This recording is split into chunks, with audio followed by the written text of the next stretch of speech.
Hello, can I get a confirmation? Everyone can hear me? Okay, great.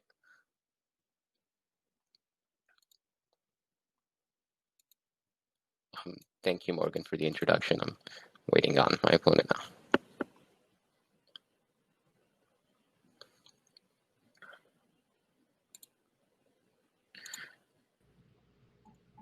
Hey, Amaya. Hello. So before I start my speech, let me briefly introduce myself. My name is Mohammad. You've already heard. I'm a senior at Spring-Early College Academy. Let me quickly thank the National Association of Urban Debate Leagues, the Harris County Case Debates Initiative, and the Houston Urban Debate League for giving a high schooler like me a platform to voice my opinion on a topic of unparalleled importance. Daniel Pruitt suffered from a mental illness. One snowy morning, he left his brother's house in Rochester, New York, and his brother called 911, worried sick. When the police came, they found a naked, scared Pruitt in the middle of the street. They didn't clothe him. They didn't talk to him. They handcuffed him, hooded him. They put their bodies on him until the 41-year-old died of asphyxiation. The costs of bad policing have for too long been swept under the rug, and it's time we address them. Because it's not just money. It's lost time, it's lost lives, it's terror in marginalized communities. Today, I rise in advocacy of significantly disinvesting in a system which misguidedly views policing as the solution to all of society's problems. I'll start the speech by explaining why disinvestment is the best option for the most vulnerable in society. I'll then give examples of sectors which can greatly benefit from exorbitant funding currently going to police departments, before I close off by summarizing the impact this proposal would have on our city's finances and economy as a whole. Let's start with the obvious. Limiting the role of police would significantly curb the plague of unnecessary violent encounters we've seen between law enforcement and the public.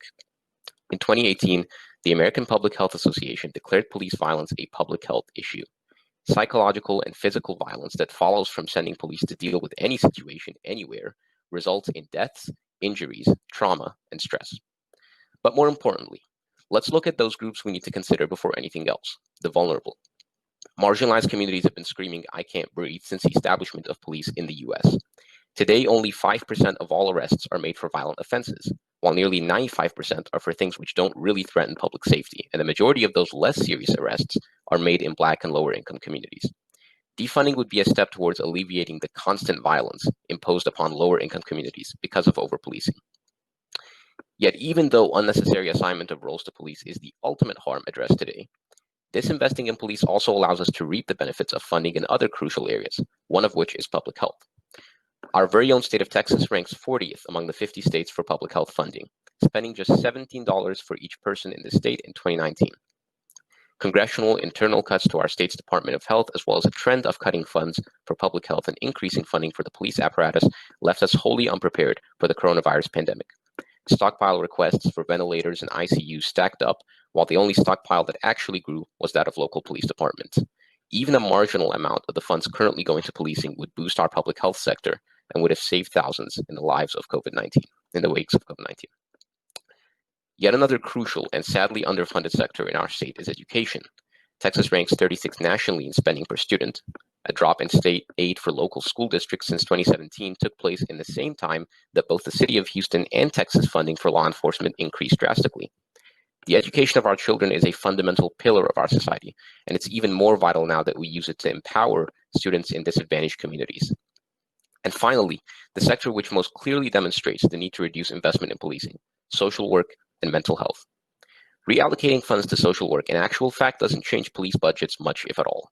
This is because although the money is going to the police, social workers are still the ones in the status quo connecting with and directly assisting people in marginalized communities. Police officers need less than 2 months of training to start presumably doing work, which takes real social workers over 100 weeks, or nearly 2 years to train for.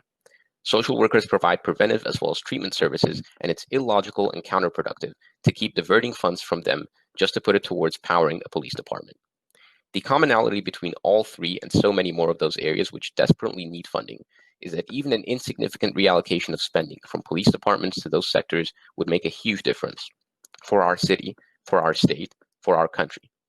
Diverting funds from policing to other crucial functions of our community would not only significantly curtail the magnitude of unnecessary arrests and violent encounters, especially in marginalized communities, but it would also mean education, public health, and social work flourish. We can use the money to build up cities' capacity for crisis care, but also to hire public servants better suited to many of the tasks that consume police officers' time, from dealing with traffic problems to assisting with substance dependency issues. Disinvesting in police is something we should have done from the start, but since we didn't, let's not waste any time in correcting it now.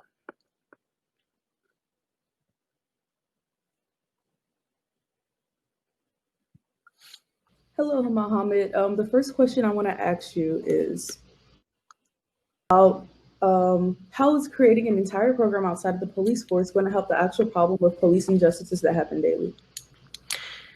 So I think the fundamental problem that we see in the status quo is that we're using police to solve every single problem that society could possibly think of. And that's bad, because the result is that we see a lot of unnecessary violence, especially in poorer areas.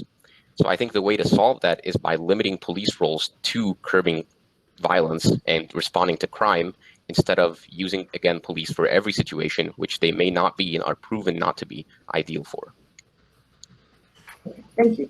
And the other question I have for you is, how will upper-class citizens feel when the funds for police decrease? And can you clarify why would they be concerned if funds for police decrease? Because normally when there's a decrease in funding towards police, there will be job cuts. And so with these job cuts leads to a decrease in officers that are able to be on field. And so with this, it'll cause like a fear in upper class communities, to which they'll be more reliant on privatized security companies for protection, which will lead to bias acts being committed based on right. So I think there's like one very important thing to note here. Police departments are exorbitantly overfunded, which means that they're getting funds for things that we shouldn't be using police for in the first place.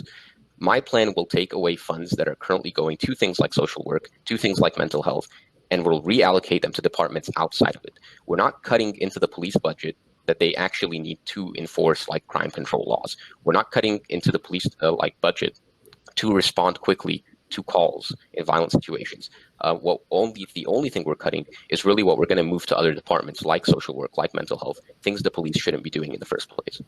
Okay. The final question I have is, how will us as citizens benefit from there being other organizations outside of the police force? Right. So I think, as I've already mentioned, it's much better to have specialized social workers or mental health counselors. And it's also much better for us, especially people in vulnerable communities, to know that they're going to be safe.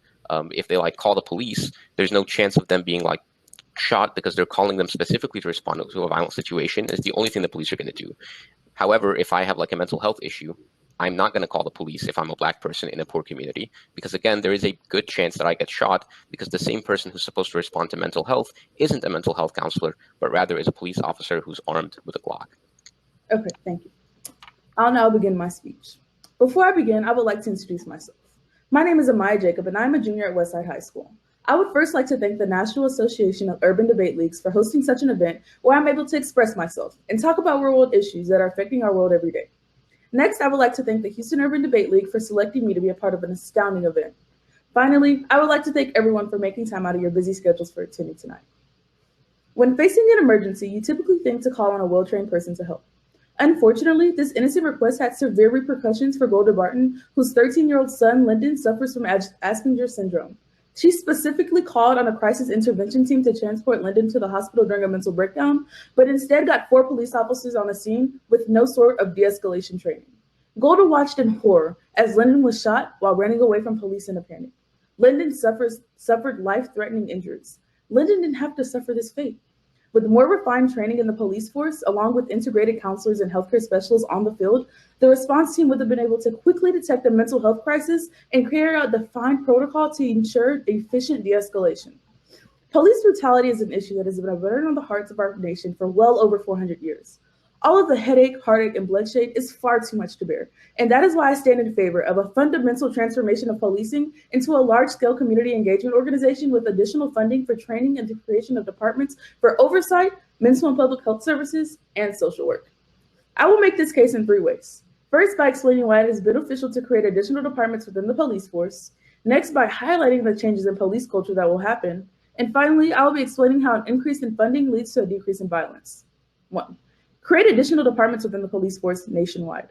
We have all heard the slogan, defund the police, but in reality, how effective is this? Taking money out of an organization and creating a whole new one does not solve the problem, but heightens it. It closes the door to their original problem, which is the training in the police force. That is why investing in the police force is more efficient.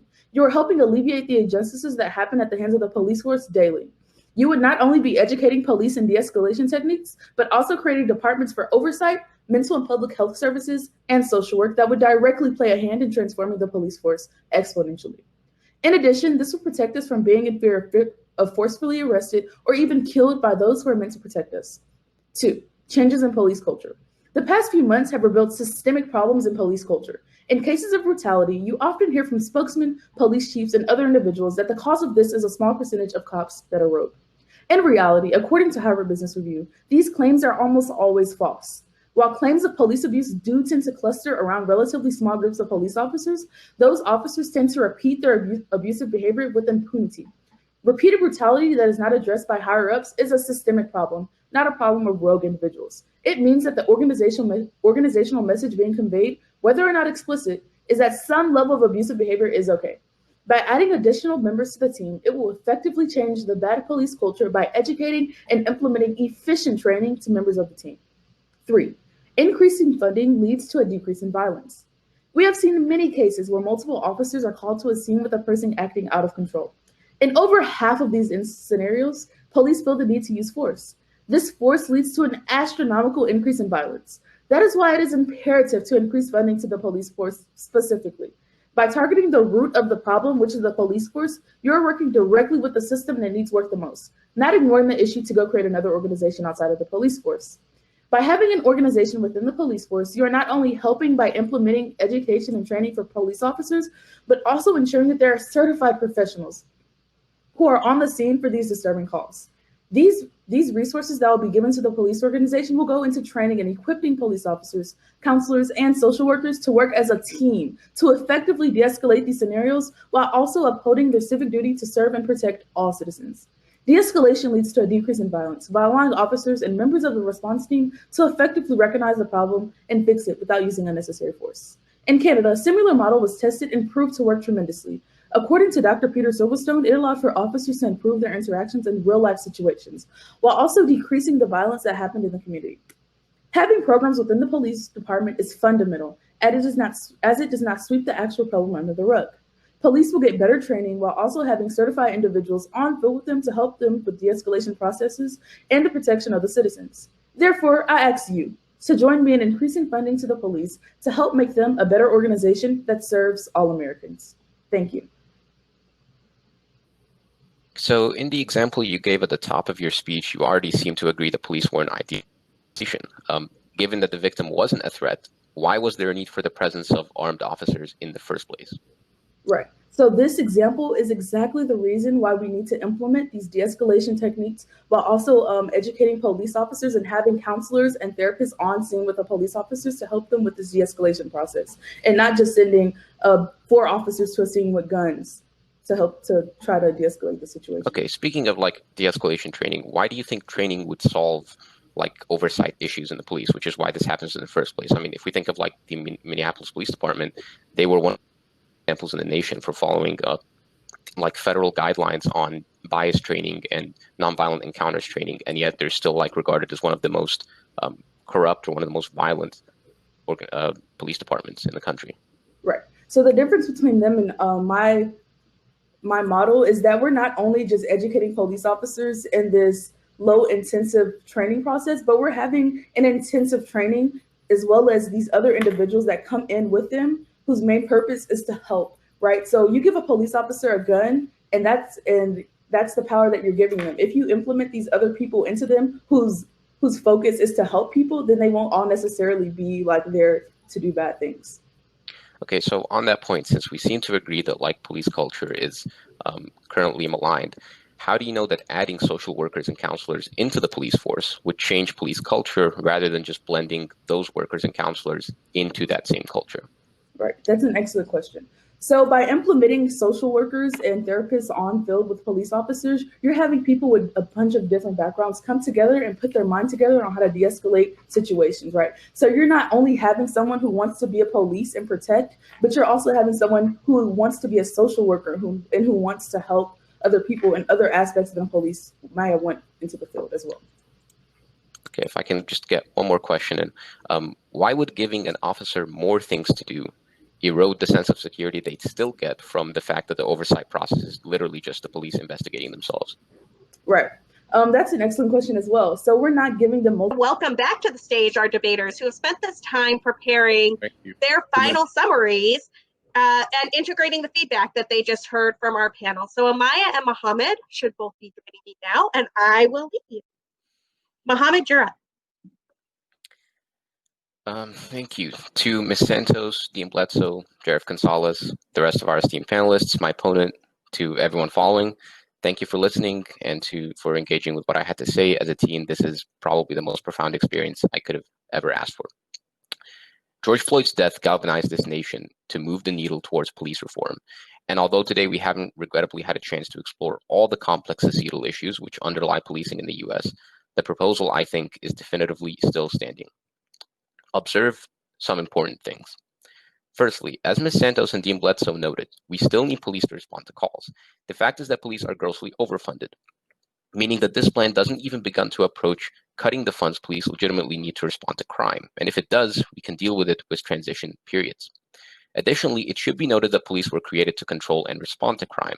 Unfortunately, as I stated in a response to Sheriff Gonzalez's question, we've seen this trend of society assigning too many roles to officers, meaning their training is undercut by the array of duties they have to be equipped for, mentally and physically. The result is that every police officer becomes a jack of all trades and a master at none. I think the best way to resolve this is by creating specialized departments outside the police, ensuring that every social worker, every mental health counselor, and every police officer are both passionate about and superbly trained to handle their respective duties. Second, note that given the irreparable harm over-policing and overfunding does to our most vulnerable communities, the alternative of having specialized workers in the community work inside of police departments means they get swallowed by the corrupt structure of policing in some police departments, which is never preferable. We don't want to essentially take unspoiled apples and add them to the spoiled bunch when all that would do is make the whole group uniformly spoiled.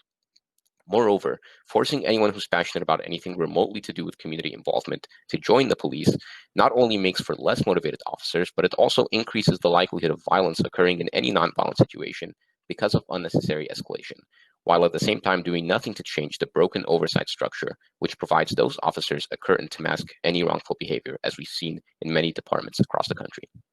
Finally, also note the impact of deploying the most armed members of society to deal with any situation, which is ultimately unnecessary violent encounters, especially in communities that are more prone to poverty and other socioeconomic pressures. Because if all you have is a hammer, everything looks like a nail. Given this, we can very reasonably and correctly make the decision to take the money currently going to extraneous roles imposed upon police and put it into outside departmental funds to those workers who are both specialized in and impassioned to pursue work in their field. What we get is a world where police still respond to calls with the same speed and arguably increased specialization and efficiency, but also a world where social work and mental health, public health, and education all get a significant boost in funding to make Houston the nation's leading example in every sector. At its most basic, this initiative is one about common sense and justice.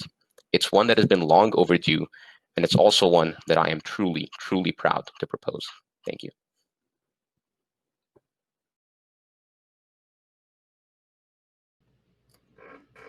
Before we come to an end, I would like to thank the panelists, organizers, and for being here today. My opponent and I have a foundational understanding about most of the points on each case. However, there are investing into the police system is better than creating other organizations outside of the police force. One, the first reason is because creating a system within the police force will help target injustices that happen within the police force daily. By implementing organizations within the police system, it aids in making policing better as a whole, while also effectively serving all citizens to their fullest capacity, with the help of the counselors and mental health therapists along the way. As Dean Bledsoe states, it is important to note the lack of income communities, the lack of low-income communities that will be negatively impacted by a lack of police on the field. Investing into the police will directly correlate with decreasing the number of injustices that will happen, because police will get efficient training, resources, and most importantly, mentors that will help the team along the way, allowing us to see this change. Sheriff Gonzalez states how it is important to note the low percentages of funds that are now accessible to police officers. Decreasing funds deepens the funding issues, which will lead to more violence. The second reason is because my model fundamentally helps decrease violence in communities every day. With the increase of education and training within the police force, it will allow officers to use what they learn in intensive training to be able to de-escalate situations while not unnecessarily escalating situations to begin with. It will make them more self-aware of their actions on a daily basis. You cannot access any of these benefits by taking money away from the police force, because in the end, we want to help the force, not distress them. The third reason is because the police culture will inherently transform in a positive way. Officers will now be held accountable for their actions, which will allow them to take responsibility for the things that they do on the field. This repeated brutality that we see in police culture will not further be tolerated in the status quo, creating a better culture within the force. Therefore, I ask you to join me in increasing funding to police to make them a better organization that serves all Americans. Thank you, everyone.